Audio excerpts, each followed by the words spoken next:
taught me how to play the game Monopoly. She understood that the name of the game is to acquire. She would accumulate everything she could, and eventually she became the master of the board. And eventually, every time, she would take my last dollar, and I would quit in utter defeat. And then she would always say the same thing to me. She'd look at me and she'd say, "One day, you'll learn to play the game." One summer, I played Monopoly with a neighbor almost every day, all day long. We'd play Monopoly for hours. And that summer, I learned to play the game. I came to understand the only way to win is to make a total commitment to acquisition. I came to understand that money and possessions, that's the way that you keep score. And by the end of that summer, I was more ruthless than my grandmother. I was ready to bend the rules if I had to win that game. And I sat down with her to play that fall.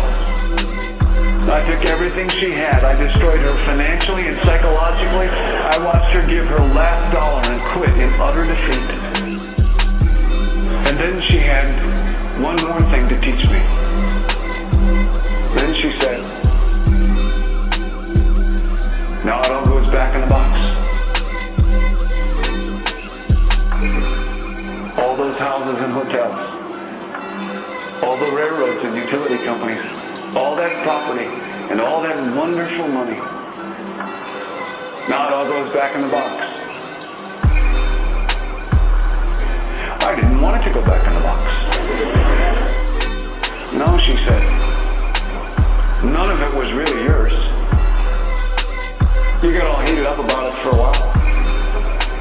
But it was around a long time before you sat down at the board. And it will be here after you're gone. Players come and players go. But it all goes back in the box. Houses and cars, titles and clothes,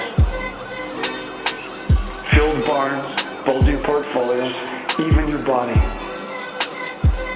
Because the fact is that everything I clutch and consume and hoard is going to go back in the box, and I'm going to lose it all. That's not much of an ROI on that.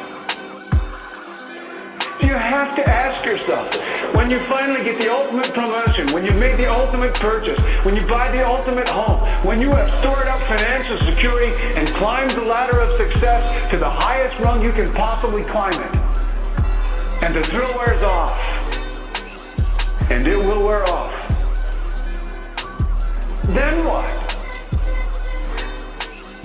How far do you have to walk down that road before you see where it leads?